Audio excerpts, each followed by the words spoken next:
Imagine a mother and daughter so powerful, so feared, that people whispered they controlled the King of England through witchcraft. Imagine a family that rose from minor nobility to become queens and princes, not through birthright but through magic, manipulation and supernatural forces that terrified an entire kingdom. This isn't fantasy. This is the true story of the Woodville family, the most infamous accused witches in English royal history. 1464. England is torn apart by the Wars of the Roses.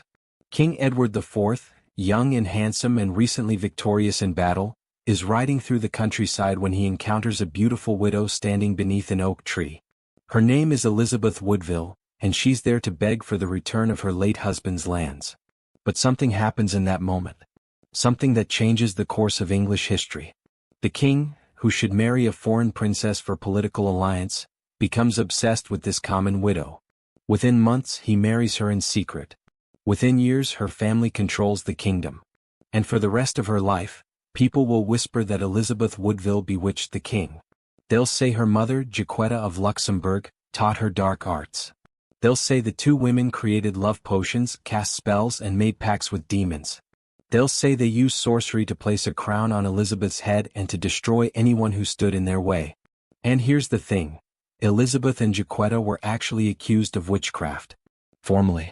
Publicly. By powerful nobles who genuinely believed these women had supernatural powers.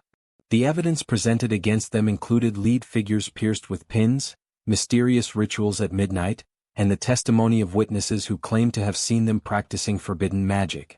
Were the Woodville women really witches? Or were they just extraordinarily ambitious women in a world that couldn't accept female power without attributing it to dark forces? And what happened when the most powerful men in England decided to destroy them by branding them as servants of the devil? If you want to uncover the forgotten truths of history, the accusations, the trials, the supernatural fears that shaped medieval Europe, then subscribe right now. Because the story of the Woodville witches is about power, fear, and what happens when women rise too high in a world dominated by men. Let's go back to where it all began. To understand why the Woodvilles were accused of witchcraft, you need to understand just how impossible their rise to power really was. Elizabeth Woodville was nobody. Born around 1437, she was the daughter of a minor knight who had married above his station. Her mother, Jacquetta of Luxembourg, was high nobility, a duchess who had been married to the Duke of Bedford, brother to King Henry V. But when the Duke died, Jacquetta shocked everyone by marrying Richard Woodville, a mere knight, for love. This was scandalous. Nobility didn't marry down. Jacquetta was fined and temporarily lost her status. But she didn't care. She had chosen love over politics, and in doing so she set a pattern that her daughter would follow, and that would later be called witchcraft. Elizabeth married John Grey, a Lancastrian knight, and had 2 sons. Then the Wars of the Roses erupted, the brutal civil war between the House of York and the House of Lancaster for control of England's throne. Elizabeth's husband fought for Lancaster. He died in battle in 1461. Elizabeth was left a widow at about 24 years old, with 2 young children and no money. Her husband's lands were confiscated by the victorious Yorkists. She was destitute. She had no prospects.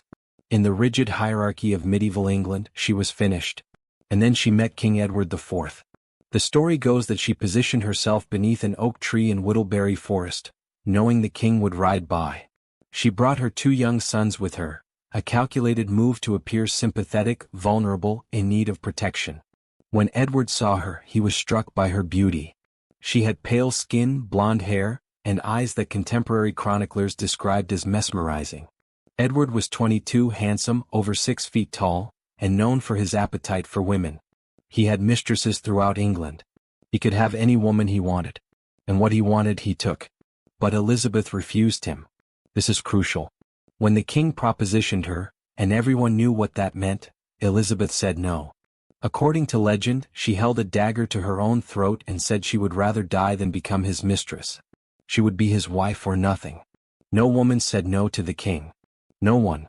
And yet, somehow, impossibly, Edward married her. In secret.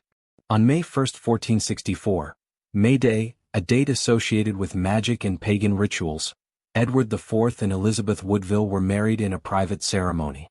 Only a handful of people knew. When the marriage was revealed months later, the court was stunned. The king's advisors were furious. Edward was supposed to marry a French princess or a Spanish royal, someone who would bring political alliances and wealth. Instead, he had married a poor widow with 2 children and a family of ambitious relatives. How did this happen? How did a widow with nothing convince the most powerful man in England to throw away political advantage and marry her? That's when the whispers started. Witchcraft, love spells, supernatural seduction. And the whispers grew louder when Elizabeth's family began to rise. Her father became Earl Rivers and Lord Treasurer. Her brothers received lands and titles. Her sisters married into the highest nobility. Within a few years, the Woodvilles, who had been nobody, were everywhere, controlling key positions in government and at court. Other nobles were pushed aside to make room for Woodvilles. Ancient families watched as upstarts took what they believed was rightfully theirs. And they began to ask, how is this possible? What dark powers are at work here? The most powerful man to ask this question was Richard Neville, the Earl of Warwick, known as the Kingmaker. Warwick had put Edward on the throne. He expected to control the king, to arrange his marriage, to dominate policy. Instead, Edward had married in secret, married a Woodville, and Warwick's power was slipping away. Warwick began to plot. And one of his weapons would be an accusation that would haunt the Woodvilles for generations. They were witches who had enchanted the king. Can you imagine being a woman in medieval England, rising to power through marriage, only to have every success you achieve attributed not to intelligence or strategy, but to demonic pacts and sorcery? What would you have done in Elizabeth's position? Would you have fought back? Or would you have accepted the accusations in silence? 1469. The accusations become formal, public, and deadly.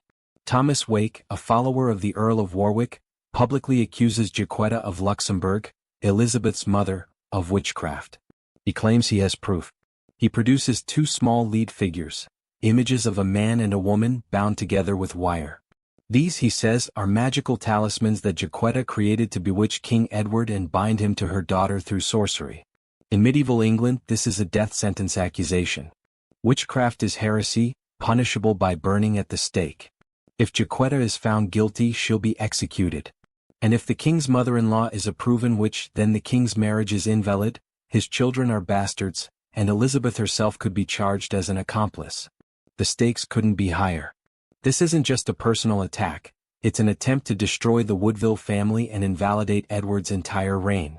Jacquetta is brought before the king's council to answer the charges. She's in her 50s now, a grandmother, a woman who has survived wars and political upheavals. But this accusation is different. This strikes at the deepest fears of medieval society, the fear of invisible evil, of women's power, of forces that can't be controlled or understood. The lead figures are presented as evidence. In medieval belief, these puppets were used in sympathetic magic. Whatever you did to the figure would happen to the person it represented. Bind 2 figures together and you bind 2 souls. Pierce a figure with pins and you cause pain or death to your target. Jacquetta denies everything. She says the figures were planted, that Wake is lying, that this is political persecution disguised as religious prosecution. But in a world that genuinely believes in witchcraft, denial isn't enough. You have to prove you're not a witch, and how do you prove the absence of supernatural power? Here's what makes this moment so chilling. Jacquetta actually wins. The council clears her of all charges. They declare the accusations false and malicious. Thomas Wake is arrested and imprisoned for slander. But the acquittal doesn't matter. The damage is done. The story spreads across England and Europe. The Queen's mother was accused of witchcraft. The king married under enchantment. The Woodvilles gained power through dark arts. Even after Jacquetta is exonerated, people continue to believe. Because in the medieval mind, the absence of proof isn't proof of innocence, especially when it comes to witchcraft. Witches are clever. Demons are devious. Of course they would escape earthly justice. And here's where it gets darker. The accusation becomes a weapon that will be used against the Woodvilles over and over again. When Edward IV dies suddenly in 1483 at age 40, rumors immediately circulate that Elizabeth poisoned him, another form of witchcraft. When Edward's brother, Richard III, seizes the throne and declares Edward's children illegitimate, he publicly claims that Edward's marriage to Elizabeth was invalid because it was procured through sorcery. Richard III issues a formal proclamation that includes these words: The marriage was made by sorcery and witchcraft committed by the said Elizabeth and her mother Jacquetta, Duchess of Bedford. This is now official royal propaganda. The King of England is publicly declaring that the former queen and her mother are witches. This gives permission, encouragement even, for people to believe the worst. Elizabeth's two young sons, the famous princes in the Tower, disappear while in Richard III's custody, almost certainly murdered. Elizabeth herself is forced to flee into sanctuary at Westminster Abbey, where she lives in terror, watching her world collapse. And through it all, the accusation of witchcraft follows her like a curse. When people want to explain how a nobody became queen, they say, witchcraft. When they want to explain how her family gained so much power, sorcery. When they want to dismiss her grief, her fear, her very humanity, she's a witch, not a real woman, not someone deserving of sympathy. The most heartbreaking part? There's evidence that Elizabeth herself, in her final years, participated in what could be called magical practices, not because she was a witch, but because she was desperate. When your children are missing, when your family is destroyed, when every conventional avenue of power is close to you, where do you turn? Historical records show that Elizabeth made offerings at shrines, consulted with religious figures who practiced what we might call folk magic, and engaged in rituals meant to protect her remaining children. Was this witchcraft? Or was this a mother using every tool available, including prayer, superstition, and hope, to save her family? Drop a comment right now. Were the Woodville women really witches? Or were they victims of misogyny and political propaganda? I want to hear your take on this. So what happened to the Woodville witches in the end? And did the accusations of sorcery die with them, or did they poison English history for generations? Jacquetta of Luxembourg died in 1472, just 3 years after being formally accused and acquitted of witchcraft. She was about 56 years old. Despite her acquittal, the stain of the accusation never fully left her. Chronicles written after her death continued to reference the witchcraft charges, keeping the suspicion alive even in her grave. Elizabeth Woodville outlived her husband by nearly 20 years, but those years were filled with loss and terror. After Edward IV's death in 1483, she watched Richard III seize power, declare her children illegitimate, and almost certainly murder her two young sons in the Tower of London. She died in 1492 in relative poverty, stripped of most of her lands and titles, her family destroyed. But here's the twist. Elizabeth's daughter, also named Elizabeth, married Henry VII, the man who defeated Richard III and ended the Wars of the Roses. This Elizabeth of York became the mother of Henry VIII and the grandmother of Elizabeth I. The witches' bloodline became the Tudor dynasty, the most famous royal family in English history. So in a strange way the Woodvilles won. They got their revenge through their descendants. Every Tudor monarch carried Woodville blood. Elizabeth I, Virgin Queen, defeater of the Spanish Armada, one of England's greatest rulers, was the great-great-granddaughter of the accused witch Elizabeth Woodville. But the accusations didn't stop with Elizabeth Woodville's death. The witchcraft narrative became embedded in English historical memory and continued to be used as a weapon against women in power. When Anne Boleyn fell from grace 50 years later, she was accused of witchcraft, specifically of using sorcery to seduce Henry VIII, just as Elizabeth Woodville had supposedly bewitched Edward IV. The pattern repeated. A woman of lower status marries a king, people can't accept that it happened naturally, so they blame supernatural forces. The Woodville witchcraft accusations also fed into the broader witch-hunting hysteria that would grip Europe for the next 2 centuries. Between the 1400s and 1700s, tens of thousands of people, mostly women, were executed for witchcraft across Europe and America. The logic was always the same. Women have power they shouldn't have, therefore they must have gotten it through evil means. What's fascinating is that modern historians have found zero credible evidence that the Woodvilles practiced anything that could reasonably be called witchcraft. The lead figures? Almost certainly planted by political enemies. The mysterious marriage? Probably just a young king thinking with his hormones rather than his political brain. The family's rapid rise? Standard medieval patronage. When you marry the king, your family gets power. This happened with every royal marriage. But the accusations stuck because they fit a narrative people wanted to believe. That women couldn't achieve power legitimately, that female influence was inherently suspicious, that any woman who rose above her station must have done so through trickery or evil. Shakespeare, writing about a century after these events, included the witchcraft accusations in his play Richard III. He has Richard's mother reference the witchcraft of Edward's marriage.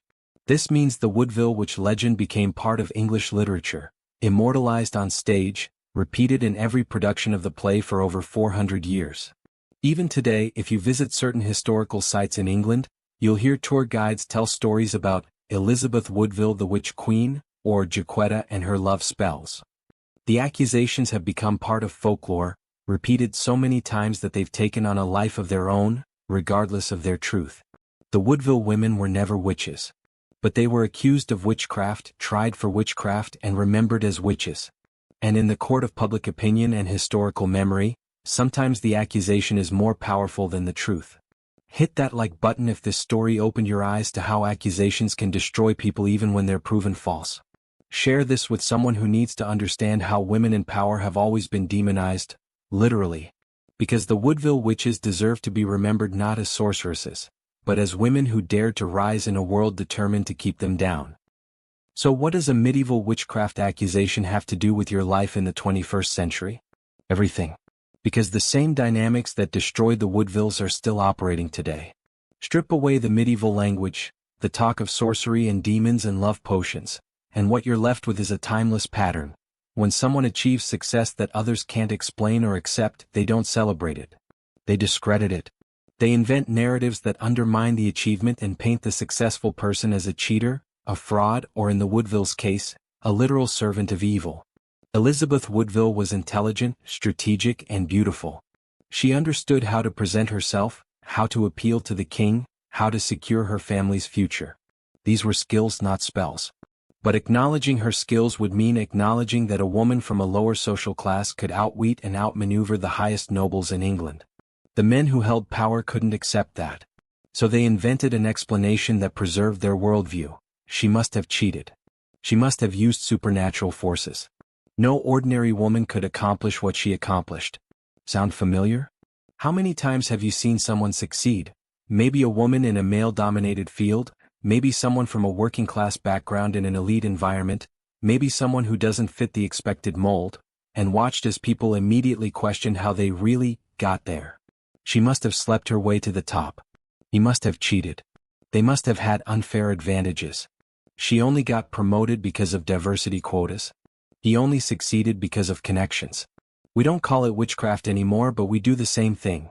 We invent narratives that delegitimize success when it comes from unexpected sources. We'd rather believe in conspiracy theories and unfair advantages and cheating, anything except the simple truth that someone we didn't expect to succeed actually earned it. The Woodville women were accused of witchcraft because people needed an explanation for their success that didn't require admitting that these women were smart, capable, and strategic. The accusation said, "You didn't earn this. You stole it through evil means." And here's the most insidious part. Once you're accused, you can't win. If you defend yourself, you look defensive. If you ignore it, people say your silence proves guilt. If you're acquitted, as Jacquetta was, people still believe it anyway because the story is too compelling to let go. This is what we now call a no-win situation, or a double bind. And it's still a primary weapon used against people who threaten established power structures. So what's the lesson? Two things. First, when you see someone succeed and your first instinct is to question whether they deserve it, stop and examine that instinct. Are you responding to actual evidence of wrongdoing, or are you responding to the discomfort of seeing someone unexpected in a position of power? Are you doing to them what was done to the Woodvilles, creating a narrative that preserves your worldview rather than accepting reality? Second, if you're the one being accused, if you're achieving things people didn't expect from you and they're inventing reasons to discredit you, remember the Woodvilles. They were never witches. The accusations were lies. But they kept going anyway. Elizabeth became queen.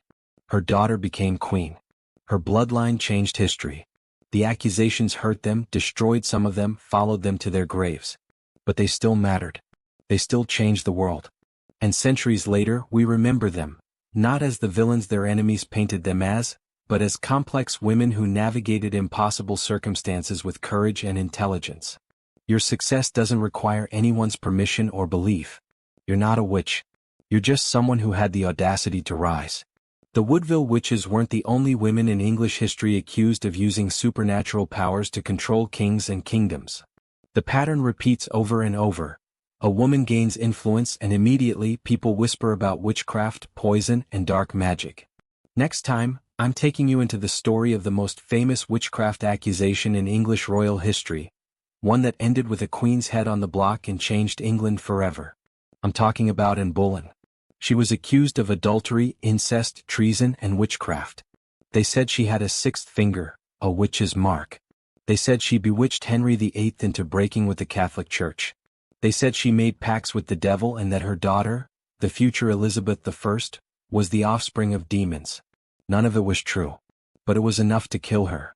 We're going to examine the evidence, the trial, the execution, and the horrifying ways that accusations of witchcraft were used to destroy women who threatened male power. And we'll look at why these accusations worked, why people believed them then, and why similar narratives still work today. But if you don't subscribe right now, you might miss it. These stories need to be told, these patterns need to be exposed, and these women deserve to be remembered as more than the villains men painted them as. Hit that subscribe button. Turn on notifications. Because the witches of history weren't monsters. They were women who refused to know their place. And their stories are our stories. I'll see you in the next one. Don't let these truths disappear again.